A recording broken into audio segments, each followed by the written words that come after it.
Ogamba otya? Nina ebibuuzo byange biringanga bibiri byokka. Kale bisatu.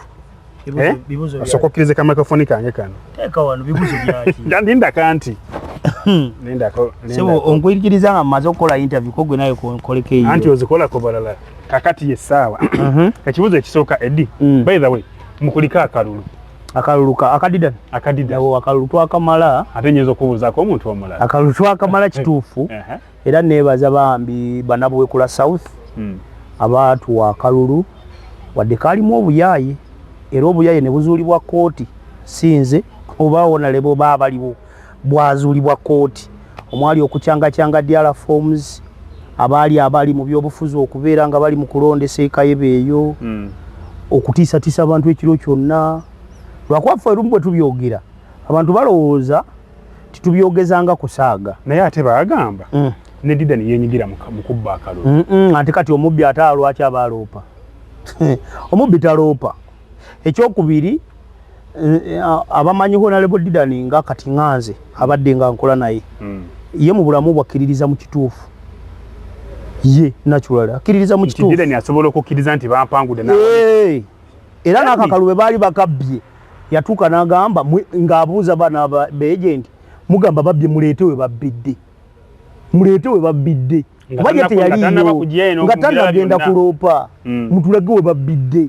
paka lwe baleeta obujulizi nga diala forms ze bachanga weziri naga bwe kiwa bwe then sola tuula ninga akalulu bakatuwa kankubuulire kubanga kumanya batu akalulu kalonga gye bagamba gye basinga mu amaanyi twagifunamu obuli mu 12 mu something nga population yayo abalonzoloza banyamba meka no kati tubendera ku kye bayita register ya isi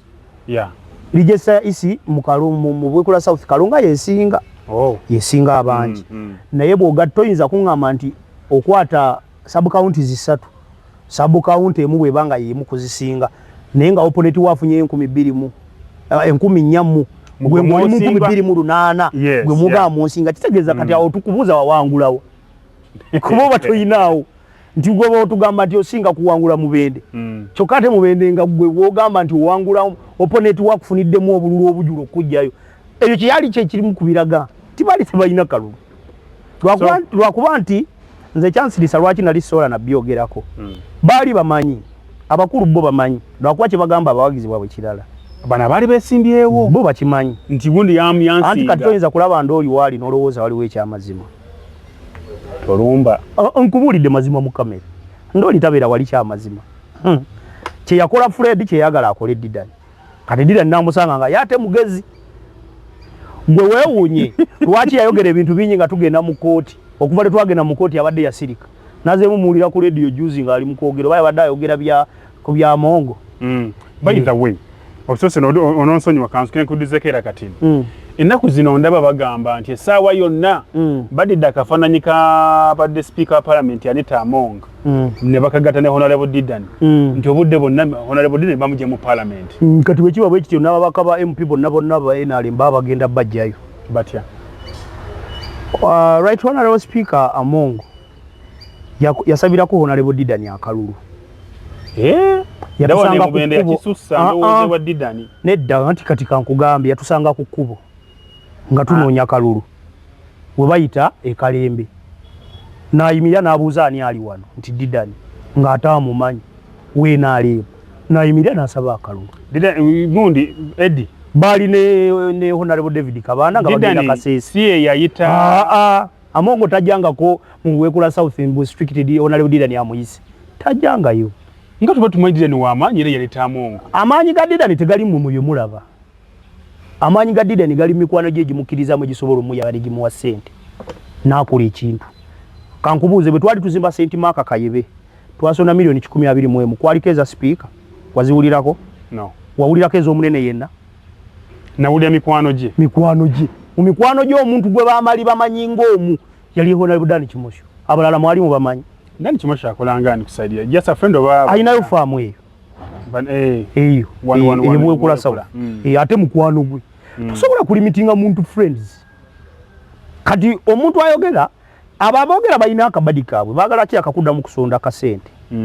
ge mazima by the way bino zani byogedde kubongwikiriza sinyumya bibozi bya byembanyi nti bibozi bina no kanize kimanyi ne kalingo no let me tell you you know that stay yogera kubanga byenjogerako nze media person wabona le budida yes abali mu kujubidatinga bagala kubbirako bantu ge mazima nganda waliwo okutya kati kangu kugambe mukambi yonda waliwo okuyuguma mu nkambi yafe kati andi kye nkugambi bali abali mu kuzimba ekifaananyi bagala kubba abantu sente era ogenda kulaba very soon nga bategese okuŋŋwanya okusonda sente mbu bagenda mu kooti bagenda sente za kooti bazisonda omuntu gwesiyinza kwerabira kwebaza bamwita Honorable Dan Kimosho mu musango gye twalinaawo y'omu ku bayamba ku Honorable Didan omufunira 1 baloya 2 okuyita mu misango gye tugenda okuloopa mituufu mu politics kye bayita millennial politics bano balinga baloopa ne batamanyi naye ffe twagenda okuloopa kasa twafuna obujulizi timwakyusiza ddala form Honorable yagenda okuloopa nga amanyi era ye yatugambanga kimu katugende mu kooti be n'abaye amazima genda tuwa kitwagala Eddie MP wabwe kula South yakavaako yabade ku social media n'agamba nti Didan yerabiddwa okwebaza kooti kubanga yamutute mu parliament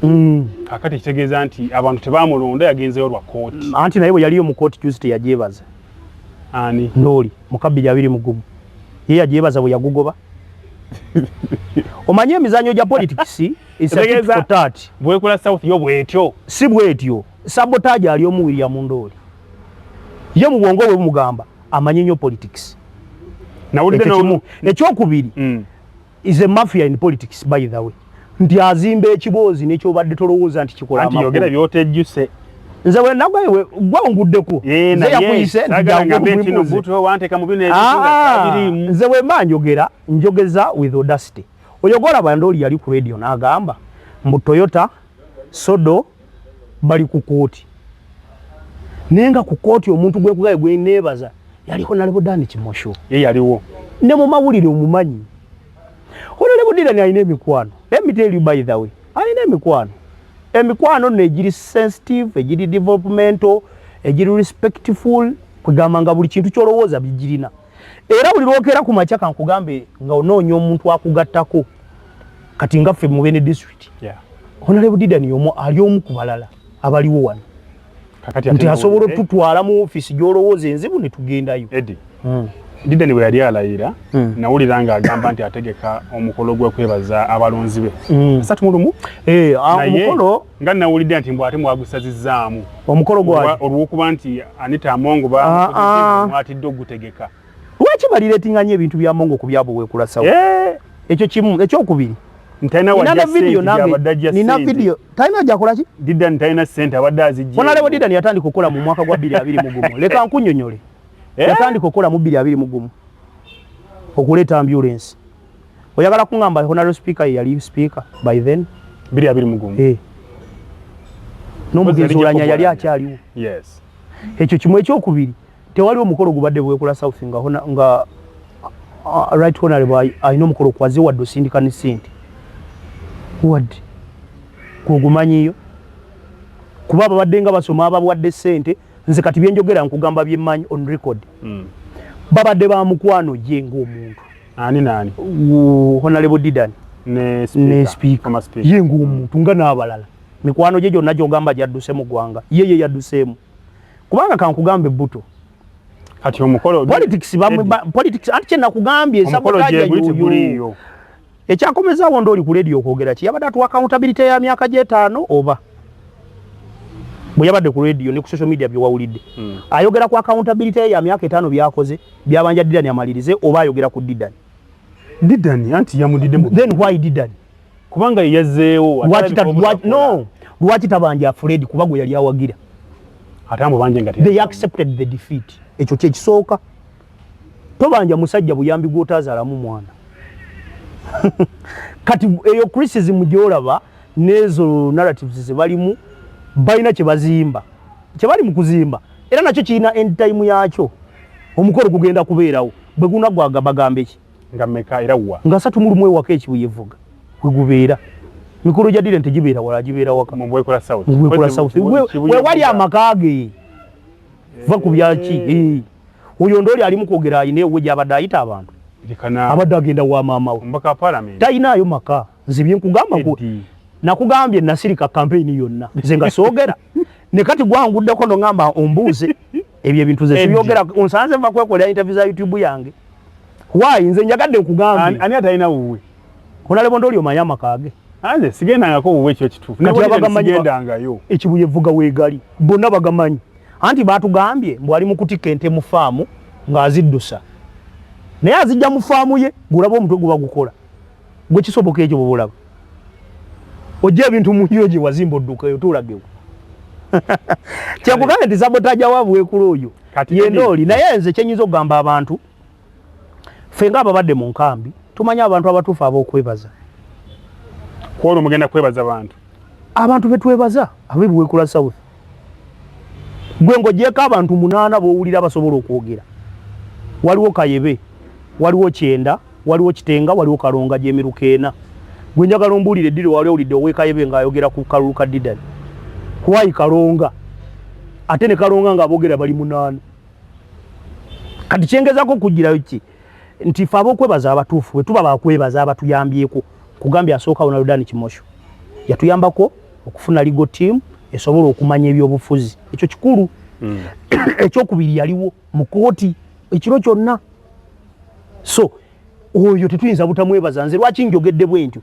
njogera betwalabako n'amaaso gaffe wayinza obaayo abalala eyo nsiogedde ku ekyo nze njogedde ku benalabako omuntu omukulu ow'enjawulo gwesagala kulekayo bamwita Chairman Toyota Nwagira nga tumaliriza akalulu Chairman Toyota yajja n'anoonyeza akalulu Didani ku ground